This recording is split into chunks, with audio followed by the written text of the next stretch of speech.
Erev Tov, Shavua Tov, y ya podemos desearnos Shana Tova U'Mevorechet, un buen año, un hermoso año de muchas realizaciones en la vida personal, en la vida comunitaria y fundamentalmente en el estudio.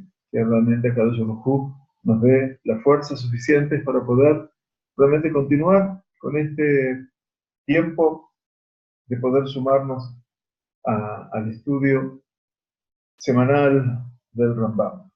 Bueno, estamos comenzando hoy, en buena hora, el capítulo 6 del Tratado de Ilhot Shabbat, de las leyes, de Shabbat. El frío todavía no me ha abandonado, entonces debo pedir disculpas eventualmente. Vamos a estudiar, como hacemos todos los días del Rambam, en este lunes, que va a ser el último Sheur antes del comienzo del nuevo año, y habremos de retomar, con favor de Dios, después de las festividades. Quiere decir, vamos a salir prácticamente un mes de vacaciones, comillas, para poder vivir con intensidad las celebraciones, que también acontecen lunes, tanto Sukkot como Rosh Hashanah, etcétera, y para dar un espacio, obviamente, de descanso a todos los maravillosos estudiosos y estudiantes de nuestro país. El estudio lo hacemos de Leilu Nishmat, la señora Rachel Batperla, Nishmatat Tzedor Haim, Leilu Nishmat, la señora Hilda, Ana Hilda Bat Elisa, Nishmatat Tzedor Haim, nuestro querido amigo José Caro Ben Yehuda y Sarah, Nishmatot Tzedor Haim. Bien, el capítulo 6 habla sobre uno de los temas más candentes que hemos estudiado con las señoras de nuestra comunidad. Estamos terminándolo precisamente, que tiene que ver con la prohibición de pedirle a un no judío que haga una melajá. Pedirle a alguien no judío que haga una tarea prohibida, las 39 tareas prohibidas para nosotros en Shabbat. Y esto obviamente es un tema no menor, donde el Rambam nos dice, desde el comienzo, Asur, Lanu, Lomar, Legoy, la Asot, Lanu, Melajá, tenemos prohibido decirle a un no judío que realice una melajá para nosotros en Shabbat. A pesar de que él, el no yehudí, no está obligado a cumplir las directivas del Shabbat. Y esto es incluso si se le da la orden al no yehudí antes de Shabbat, y aunque el israelita no precise de esa tarea prohibida, después de Shabbat, hasta después de Shabbat. Todo esto, obviamente, dice Rambam, Isuró Midibrei Sofri, que quiere decir que la prohibición de la cual estamos hablando, obviamente, es una prohibición que proviene de quién? De los Sofrim. Sofrim son los Rabbanim, son los Jajamim. Es un Isur Midei Rabbanan, es una prohibición de los sabios. ¿Para qué? Para que el Shabbat no sea, como explica el Rambam, Kala de Añehem, que no sea algo liviano, que no sea algo frívolo eventualmente delante de la gente, obviamente, de los israelitas, de los judíos, lo cual podría provocar que ellos mismos vengan a hacer una melajá por ellos mismos. Quiere decir que tengamos eventualmente la posibilidad de poder abstenernos de toda tarea, empezando por no pedirle a un no judío. Ahora, la segunda alajá es cuando yo eventualmente puedo tener provecho de una melajá de un no yehudí. Quiere decir, también puede ser que el no yehudí haga una melajá, una tarea de las prohibidas, y yo eventualmente puedo tener provecho de la misma. ¿Cuáles son las condiciones? Pregunta el Rambam. Con respecto, dice, a un no yehudí que hizo por iniciativa propia una melajá en Shabbat, quiere decir, Goy, un no yehudí, y no en el sentido despectivo, es el no judío. Goy habla de la condición de pueblo, de nación. ¿Está bien? Así también está definido el pueblo judío. Vi que Amja Israel, y quién es como tu pueblo Israel, dice la tefila de la Minjá de Shabbat, Goy Ejad Ba'aretz. Para que nadie piense que la fórmula en la cual se utilizó posteriormente en la modernidad, en la contemporaneidad del término Goy, no es lo apropiado ni es lo adecuado. ¿De acuerdo? Pero fundamentalmente quiero marcar esa diferencia sustantiva hoy. Ninguno utilizó este concepto como un concepto denostativo. Quisiera saber si se escucha bien, si Morey Yosef me das un ok, para saber si sale mal o el sonido no se escucha bien, que teníamos algunos problemas eventualmente. Simplemente saber si sí o si no.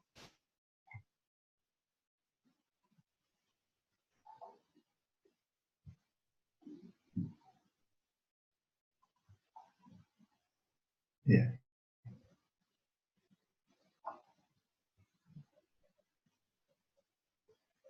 ¿Se escucha bien? Bueno, muchas gracias. Gracias. Bien. Entonces dice, con respecto a un no yehudí que hizo por iniciativa propia una melajá en Shabbat, una tarea de las prohibidas en Shabbat, si la hizo para un yehudí, si la hizo para un israelí, está prohibido tener provecho de esa melajá hasta que finaliza Shabbat. Hasta que finaliza Shabbat. Entonces, deberá esperar el tiempo que lleva hacer esa melajá y recién entonces estará permitido obtener provecho de ella. ¿Está bien? Quiere decir que si el no judío eventualmente preparó para sí una torta en Shabbat, una melajá prohibida, y él la hizo para mí, obviamente yo no puedo disfrutar de eso porque fue cocinada en Shabbat, pero puedo tener provecho de esa torta cuando finalice el Shabbat. Pero ¿cuándo? Debo esperar lo que esa torta llevaría a su cocción. Vamos a suponer 45 minutos. Terminado el Shabbat, 45 minutos después, yo podría obtener provecho de esa torta. Y este Rambam dice, esto se aplica, atención, en caso de que la misma no fue hecha en público, para evitar que la gente sepa, farhesia, que esto se hizo en Shabbat para fulano o para mengano, para tal persona. Pero si el no yehudí hizo la melajá para sí mismo, si él la cocinó en su casa, o la cocinó en su cuarto, en su horno, eventualmente está permitido tener provecho de ella en Shabbat. Él no lo hizo para mí. Y en este caso puedo tener provecho de ese alimento, por ejemplo. Veamos un ejemplo más concreto, dice Rambam. ¿Qué significa eso? Tenemos el caso del no yehudí que enciende una vela. ¿Está bien? Idli Ketaner. ¿Para quién? Para sí mismo. Entonces, el israelita, el judío, tiene permitido utilizar la luz. Él la encendió para él. Yo no le pedí. Pero si la enciende para mí, porque él sabe que yo necesito la luz, ¿no es cierto? Entonces tengo prohibido utilizar la luz. Un segundo ejemplo, dice Rambam. Asa kevesh liret bomina sefina. Dice, si el no judío hace una rampa para bajar de un barco, el israelita tiene permitido bajar tras él. Pero si la hace para mí, tengo prohibido utilizarla. ¿Está bien?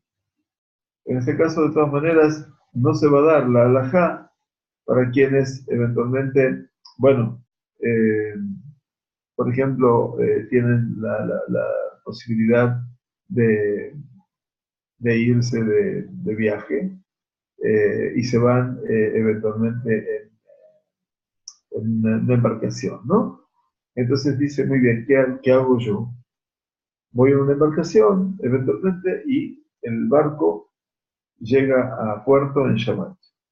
Yo si me embarqué antes de Shabbat, puedo navegar en Shabbat en el barco tranquilamente.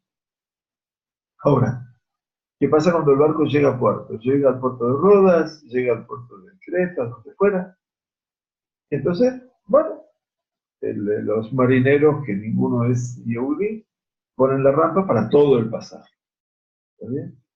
Entonces, así todo, en este caso, por más que la hizo un no judío y no la hizo para mí, la hizo para todo el mundo, yo no puedo dejar el barco por un problema de de ámbito de Shabbat, porque no puedo subirme al barco. ¿Entiendes? Entonces, ¿qué pasa? Si yo dejo el barco, ya no puedo subirme. Porque yo estoy navegando en el donde me tengo que dar dentro del barco prácticamente todo el Shabbat, ¿verdad? Entonces, esto es importante que lo tengamos en cuenta para, eh, para cuando nos vamos, si Dios quiere, de viaje de veraneo, o cuando ya no tanto, pero si salimos de viaje. Bien. Si un yuri llena agua para dar de beber a su animal, otro ejemplo, entonces el yehudí tiene permitido darle de beber a su animal de los restos del agua que quedó. Si el no yehudí recolectó pasto para alimentar a su animal, el yehudí tiene permitido dejar que su animal coma. Esto es el caso de que aquel no yehudí no conozca al israelita. ¿Para qué? Para que no incremente su trabajo para él. Y quiere decir, que no ponga más agua o pasto para el animal del israelita. Lo que resultaría entonces que hizo una melajá, una tarea para un israelita, y en este caso estaría prohibido obtener provecho de dicha labor. Quiere decir, yo no lo conozco. Si me conoce, eventualmente sabe que va a tener que poner más para su animal y para el mío. Entonces, en ese caso, no lo puedo hacer. ¿Sí? La pregunta, un minutito, perdón, tengo que traer la computadora, pero uno puede comer de un goy. Lo digo porque si lo hace en Shabbat, la persona judía no podría prenderle el fuego y entonces vendría a ser no kosher a filu. El que quiera comer después de Shabbat no podría. Bueno, de todo, no va a cocinar Grace en Shabbat.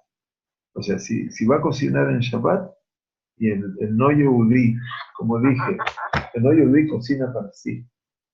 Entonces, y no pensó en darle de comer al yehudí. El yehudí dice, ay, quiero probar. No lo va a poder comer en ese momento. Lo va a tener que comer después de Shabbat, pasado el tiempo necesario. Ahora, si el no yehudí va a cocinar y el yehudí, de acuerdo a alguna tradición, le enciende el fuego, Ashkenazim, como condición previa, entonces, por supuesto, si el encender el fuego implica de que ya lo que se cocina lo puede comer el yehudí. Pero los sefaradí no alcanza tan solo eso, sino también poner el fuego y poner la comida dentro o poner la olla en el fuego con la comida para cocinar eventualmente y todo lo que es revolver, etcétera, tiene que hacerlo separado. ¿Está bien? Pero obviamente si lo cocina en Shabbat, únicamente tiene que tener provecho el no judío y el judío podría tener provecho después de Shabbat, que eh, después del tiempo que llevaría esa comida en cocina. ¿De acuerdo? ¿Respondí tu pregunta? Bien. Ok.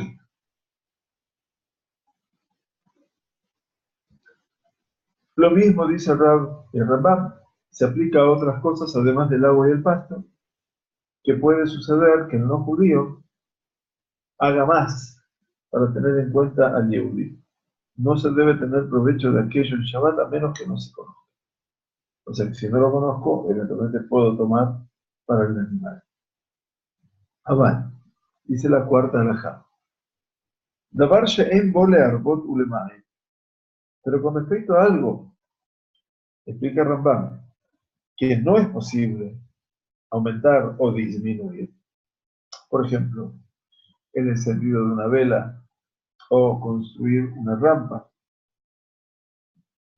Si el no Yehudí lo hizo para sí mismo, el Yehudí puede tener provecho de aquello en Shabbat tras él. Tras él quiere decir ajará, después de que el no Yehudí, utilizó la rampa o la vela. ¿Está bien? Incluso si el no judío lo conoce, pues estas cosas se hacen tanto en beneficio de un individuo, para mí solo, para él solo, o para muchos, no importa. En el caso de una vela encendida en Shabbat en un banquete, si la mayoría de los presentes son Yehudim, está prohibido utilizar su luz. ¿Por qué? Porque quien la enciende lo hace teniendo en mente a la mayoría de los presentes. No lo hizo pensando en sí. Él dijo, wow, qué oscuro que está allí, voy a prender la luz. Pero yo no puedo estar debajo de esa luz.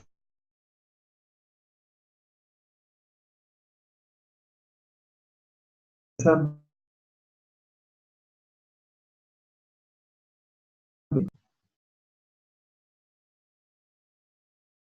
si hay mi prohibido.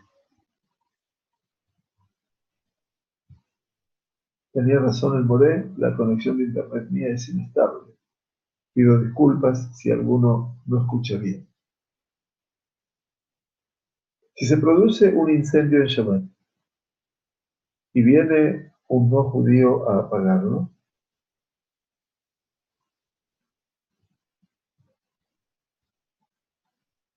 no se le dice apágalo, kabé, o no lo apagues, al déjame. Porque su reposo sabático, el descanso del no judío, no recae sobre nosotros. Es decir, no se les ordenó a los Yehudim que el no judío repose en Shabbat. Y lo mismo se aplica a casos similares. ¿Qué quiere decir? Hay un incendio. No se le puede decir apágalo o no lo apagues. Yo no puedo a él ocuparlo en su tarea, ya sea apagarlo o dejarlo que no lo haga. ¿Por qué? Porque dice, no se les ordenó a los israelitas que el no judío repose en Shabbat. O sea, yo no recibí esa orden. ¿Sí? Y lo mismo se aplica para casos similares. Entonces, ¿por qué no se le dice Kabé o Lotikbe? Explican los Mefarshim también algo también interesante.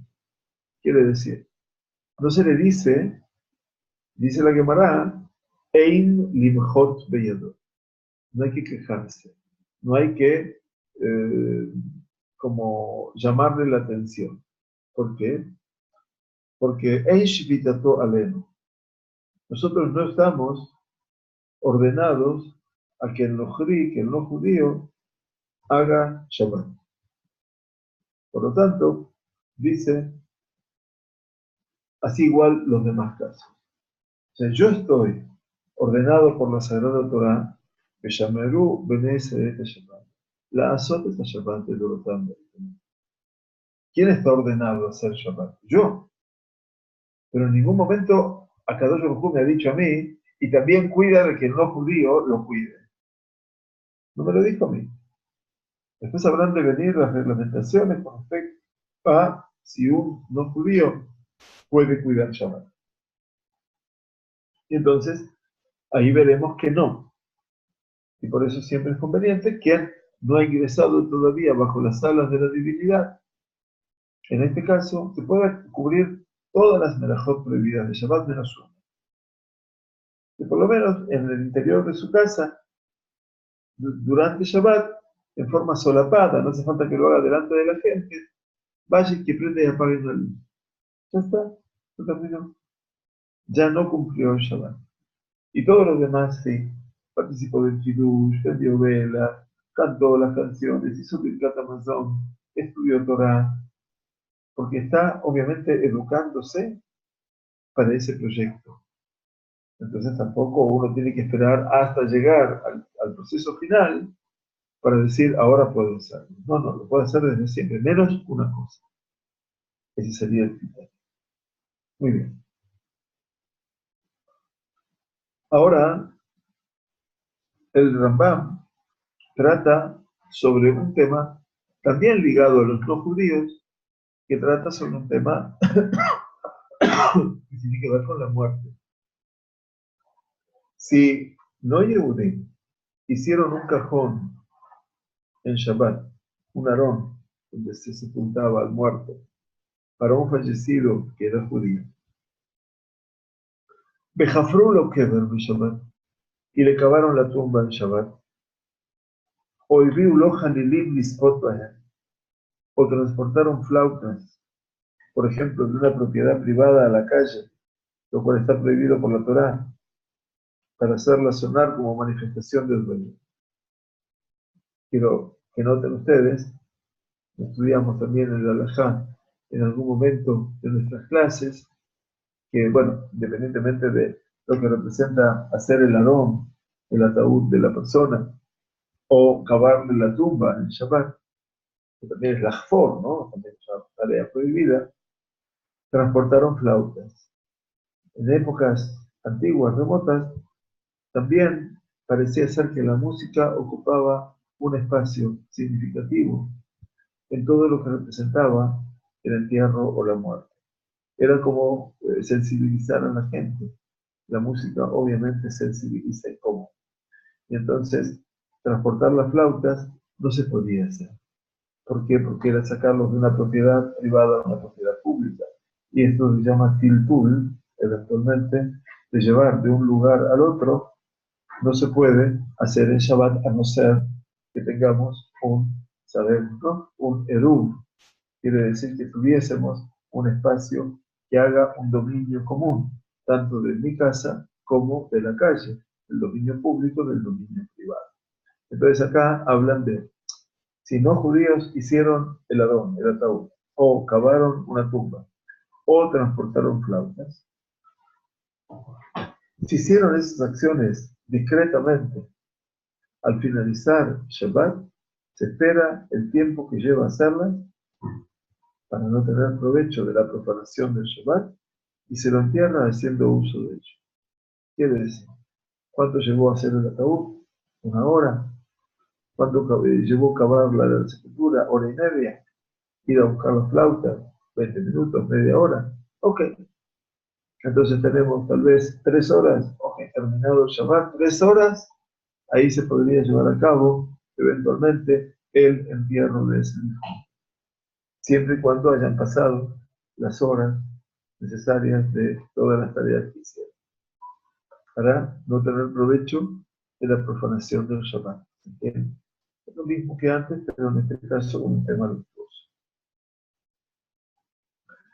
Pero si la tumba estaba en una avenida y el cajón encima, y todos los transeúntes decían, aquello que están haciendo los no judíos ahora el Shabbat es para fulano, ¿qué quiere decir? Y Maqueber allá de Seratia, Gedola. Quiere decir un espacio público donde transita mucha gente. Seratia. Seratia es una palabra que eventualmente tiene que ver con, acá lo traducen como una avenida. Es ciertamente una calle, pero una calle importante, en el Derech HaRabim. Quiere decir, en el camino, obviamente, que comunica una ciudad con otra. Ese sería el concepto de la avenida. Entonces, si la gente lo identifica y vieron que estaba el ataúd también puesto encima y dicen, claro, este es para tal persona que falleció en la ciudad y todo el mundo, entonces ese israelita nunca debe ser enterrado con ello, con el ataúd, porque se hizo públicamente. Todo el mundo lo vio.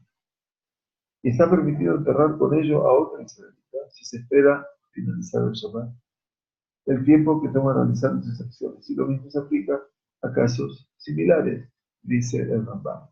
¿Ok? No para ese específicamente que ya todo el mundo sabe, pero si se da, Dios nos permita, otro caso, ese otro caso podría ser enterrado eventualmente con ese ataúd. Muy bien. Goy she'evit halilim beShabbat lamed. La sexta alajá nos dice que si un no judío lleva flautas en Shabbat por un fallecido Yehudí, ¿no? Así explica Rambam y los Mefarshim. Era la costumbre de tocar flautas por un fallecido. Es una costumbre, obviamente, que, bueno, hoy en día, obviamente, se dejó.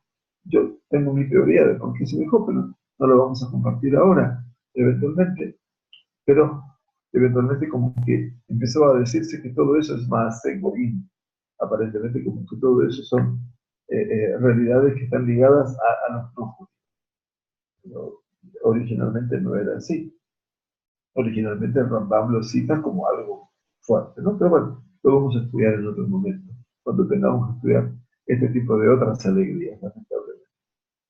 Bien, entonces dice, aunque las haya traído del lado de afuera de la muralla de la ciudad, o sea que fueron transportadas de un dominio público a un dominio privado, al finalizar el Shabbat se debe esperar el tiempo que toma que las flautas lleguen desde la población más cercana y recién después se hacen sonar como señal de fuego. O sea, aunque las hayan traído de afuera de la ciudad, no de dentro de la ciudad, también se considera que traer de un dominio público al dominio privado. Lo que se tarda en traer es lo que se debe tardar en ejecutarlas, porque no se podía utilizar ese tiempo de profanación del Shabbat para después hacerlo para el difunto, para el niftar.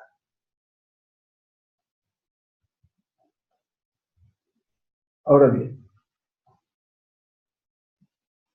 y no se espera solamente lo que demora que sean transportados desde afuera de la muralla, porque quizás a la noche de Shabbat, el no judío las haya llevado desde otra población hasta aquella muralla, y a la mañana ingresó con ellas a la ciudad. Por ello es necesario esperar un poco más. O sea que hubo más que un Hilul Shabbat, hubo más tiempo de Hilul Shabbat.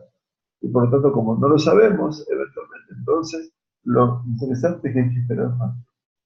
Pero si el Yehudí sabe con seguridad desde qué lugar el no judío las transportó en Shabbat, solo se debe esperar después de Shabbat el tiempo que toma que lleguen desde aquel lugar.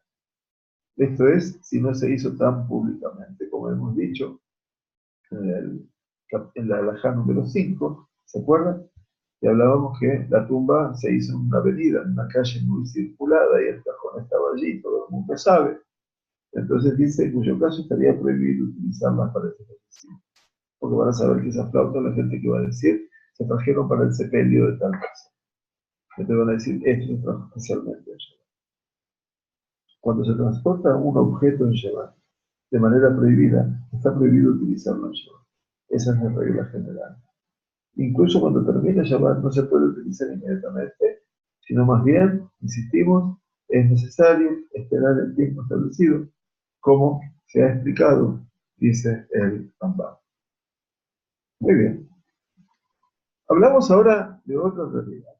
Israel llamar en Ojil Soplo Melachá, perdón, en la halajá número 7. Irshe Israel Benojil Darim Betoja, de Aitaba Merhatz Amarhetzet Shabbat.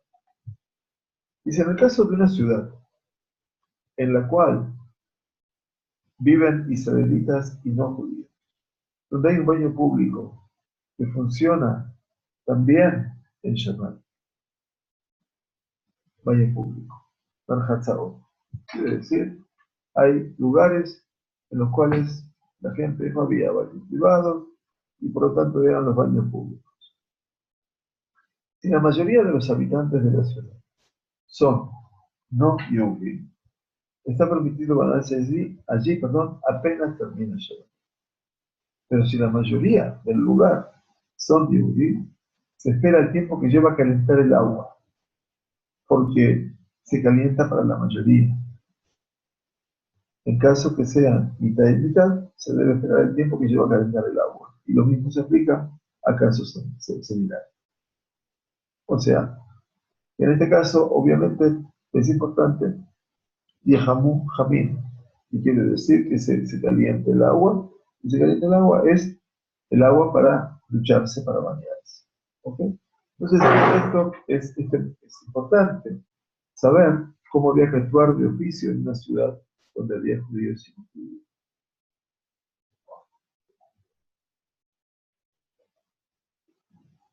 Muy bien. La halajá número 8 es cuando un yehudí le pide a un no judío que le haga una tarea. ¿Cuándo se le pide a un no yehudí hacer una halajá? Esa es la halajá número 8. En el caso de que un yehudí le pida a un no yehudí que haga una halajá por él en Shabbat, a pesar de que transgredió y que se le aplica la pena de azotes por rebeldía, quiere decir Makat Marduk. Makat Marduk, ¿qué quiere decir? Se le mandaba como castigo al yehudí que reciba, digamos en el capítulo 3, capítulo 1, perdón, la halajá número 3, donde decía allí que se le daban castigos corporales. ¿Pero por qué? Por Marduk. Marduk viene de Mered, y Mered quiere decir rebeldía, revolución, rebelde, ¿no? Entonces dice, es el castigo impuesto por los sabios, más leve que el castigo de los azotes impuestos por la Torá. Tiene permitido tener provecho de esa halajá a la noche, cuando finaliza Shabbat, después de esperar el tiempo que lleva a hacer dicha acción. Yo le dije que haga algo que está prohibido, y él lo hizo para mí. Obviamente, en este caso, yo transgredí, y se aplica la pena de azotes por rebeldía. Puedo tener provecho de esa halajá después del tiempo que pase la confección de esa halajá. Siempre que los sabios prohibieron tener provecho de una halajá, hasta esperar, quiere decir, el Rambam nos va a decir ahora la otra excepción, la otra declaración, en la cual dice, siempre que los jajamim prohibieron tener provecho de una halajá, hasta esperar al finalizar Shabbat el tiempo que lleva a hacerla, es por este motivo, aclara Rambam.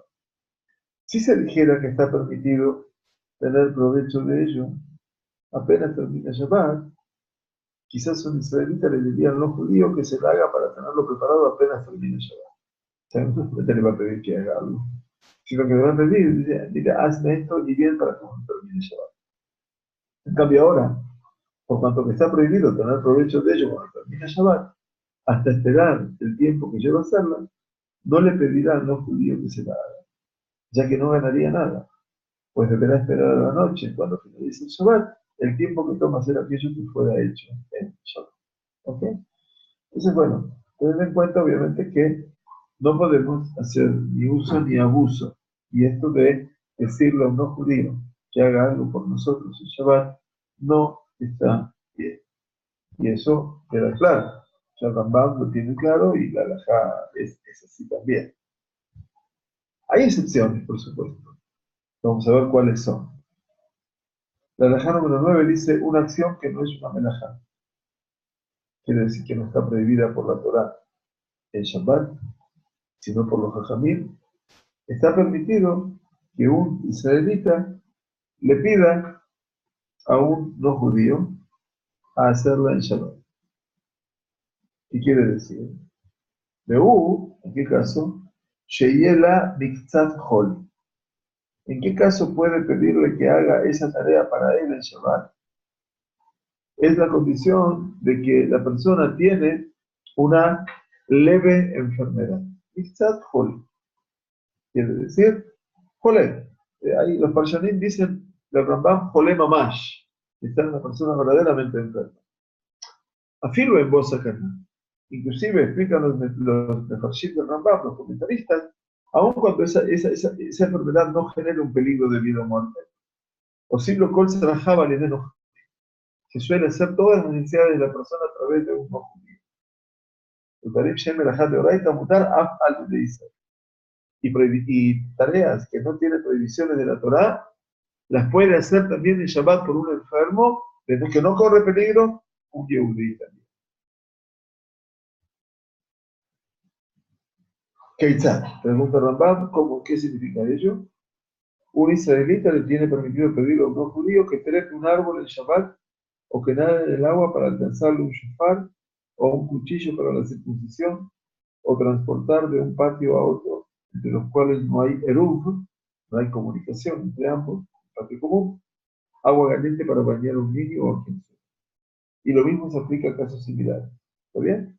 Recordemos que el Eruv, les digo de vuelta, es la disposición de los Benjamín para poder realizar ciertas actividades en Shabbat y días festivos. En este caso, este Eruv, los dos patios, el dominio público y el dominio privado, se unifican, comillas, y queda permitido transportar cosas entre ellos, ¿verdad? Entonces, la nota ira, o la ayuda de Nemaim, que debe abrir los shofar, o saquín de mirar. Todo esto significa situaciones en las cuales necesita el shofar y o necesita el implemento para hacer el mirar. Los casos, obviamente, que el shofar esté olvidado en el árbol, yo explicaba en el Shebur, era de que está ilustrado en el pasaje de Shabbat, que la persona obviamente tenía en el árbol una especie de pequeña casita, donde subía allí para sus estudios o eventualmente para tocar el shofar. Se lo olvidó allí y lo va a necesitar. Entonces le puede pedir a un no judío, porque no puede subir el árbol de Shabbat, le puede pedir a un no judío que suba y que lo busque. Olvidarse el bisturí de la circuncisión es lo. Muy bien. La halajá número 10. La halajá número 11, perdón. A lo que Bait Beretz Israel de la mujer. Esto es, bueno, pero hoy no hay muchos mujeres que tengan casas aquí. Quien compra una casa en la tierra de Israel de un no judío, tiene permitido pedirle a un no judío que escriba la escritura en Shabbat. Puede pedirle que la escriba. Listo, lo está en Shabbat. ¿Por qué? Dice, pero lo que no está permitido es comprar en Shabbat. Por pedir a un no judío que realice una acción prohibida en Shabbat es una prohibición de índole rabínica. Pedirle quiere decir que amirá le nojri en Shabbat a Suram y Biblehem. Pedir algo, decirle algo al no yudí que hagas una prohibición de los rabinos. Eventualmente, y cuando se trata de poblar con yudí la tierra de Israel, cuando se habla de la mitzvah de Yishuv en Israel, entonces la tierra de Israel tiene prioridad. Y ellos no decretaron al respecto por tratarse de una mitzvah gelulah, por tratarse de un gran deseo. Y lo mismo sucede con quien compra de ellos, de los no judíos, una casa en Siria, en los territorios conquistados por el rey David. Esto es otro concepto, porque Siria se considera como la tierra de Israel para estas leyes. Díganlo bajito esto porque hoy en día no es así, pero obviamente en la época de David Amelech, obviamente, Suria formaba parte de las tierras que había conquistado David por fuera de la tierra de Canaán, por supuesto, antes de que conquistó toda la tierra de Israel. Así lo dice Ilhot Perumot. Eso lo va a traer el Rambam cuando hable de las ofrendas y de los donativos que se hacen de la tierra de Israel, si también incluye lugares como Suria, que estaba incorporada ya a Ram Sobá, en ese momento, en la época de David. Bien, muy bien. Bueno, son las 10 y aquí hemos llegado hasta la halajá número 11. Luego aparecerán a partir de la halajá número 12 los casos permitidos, en los cuales se le puede pedir a un no judío que haga alguna tarea y para terminar después con hasta la halajá número 25, como les dije, que también trae las excepciones para este tiempo. Bueno, mientras tanto, les pedimos disculpas, a veces tenemos que terminar la tefilá de abril, así que una mitzvah es tan importante como la otra. Lo que queremos compartir, aparte de agradecer al Modelo Yosef, es compartir con todos ustedes y agradecerles primero y principal el hecho de que estén con nosotros cada lunes en este tiempo del Rambam. Para nosotros no es un deber, es un placer y de esa manera lo tratamos de transmitir. Hoy por hoy, el objetivo es que podamos hacer una celebración básica entre nosotros a través del corazón con respecto a este tiempo que se habrá de inaugurar y tiene que ver con Rosh Hashanah, hacer el Teshuvah y Yom Kippurim. este circuito de 10 días, que parecen muchos días o son realmente muy pocos, inauguran en nosotros un tiempo muy particular. Ante todo, ¿cómo nos presentamos ante el Boreolán? ¿Cómo nos presentamos ante el Creador? ¿Cómo habremos de estar allí en ese Yom Adí? Entonces, dice Uneshalma Parim Sefatena. Dice que la plegaria hoy es la que ocupa todo lo que es la entrega nuestra, todo lo que podemos hacer, todas las ofrendas, los sacrificios. Muy bien. La palabra, la tradición, el estudio, el poder detenernos 1 hora, 45 minutos, un día, 2 a la semana, 3, todo lo que uno puede hacer es un fenómeno maravilloso que tiene que ver fundamentalmente con el concepto de poder nosotros eh, estudiar y contactarnos y comunicarnos de una manera singular y sustantiva. Eso es lo que yo traigo frente a mi Creador en el día del juicio. ¿Qué es lo que traigo? Traigo simplemente mi deseo de poder acercarme a su voluntad. Y poder acercarme a su voluntad es lo que eventualmente busco para que Él también conozca profundamente mi voluntad. Y mi voluntad significa poder permanecer aquí, aún en este mundo físico, difícil, complejo, pero que tiene infinita cantidad de satisfacción. Y esas satisfacciones pasan por sobre todas las cosas de, de poder compartir un aula, de poder compartir el recurso más pequeño, más íntimo, que es conocer al otro, poder saberlo, poder amarlo, poder conocerlo, poder estar junto con él, que es el mejor de los regalos. Por eso, la llegada del Yom Adin, que tiene 2 días, y ayer estudiábamos que son 2 días, porque un día es un día de juicio y el otro día es un día de rajamín, de mucho amor. Esa es la conjunción de este tiempo. Y que tengamos la fuerza, obviamente, de la Teshuvah, que la Teshuvah significa, ante todo y por sobre todo, el poder volcarme a lo que quiero ser, a lo que necesito ser, a lo que busco ser. Y si bien esa tarea parecería ser imposible, yo quiero decirles que nada es imposible, porque en Davar Omed Bifnei Ratzon. Dijeron los también, no hay nada que le impida al ser humano a su voluntad. Por lo tanto, no hay nada que nosotros no podamos llegar en la medida de que uno expone su buena voluntad a todo esto. Y bueno, entonces agradecerles obviamente este espacio de estudio, obviamente, y por sobre todas las cosas, que podamos tener nosotros eh, esa sensibilidad básica hacia las cosas pequeñas que representan el gran viaje de nuestro Creador. Bueno, Shana Tobá Betuká, que tengamos un año maravilloso, muy lindo, y que por sobre todas las cosas de muchas realizaciones, que podamos estrechar la fila, que podamos ayudarnos más, y por sobre todas las cosas, Yagdil Torah Be'adir, que podamos leer Torah, que podamos engrandecer la Torah permanentemente, porque para eso estamos, en última instancia, para poder ser solidarios en uno con otro. Shana Tova Metuká, que Tibaba Hatima Tova, Tizku, Shanim Rabot, Neimot de todos, y nos veremos, si Dios quiere, a la vuelta de Sukkot, cuando ya la festividad de Sukkot toque su fin, allí estaremos con la alegría de la Torah, volviendo a encontrarnos. Gracias a todos los que están allí, mandándonos vuestros saludos y gracias. Shana Tova Metuká, gracias, María.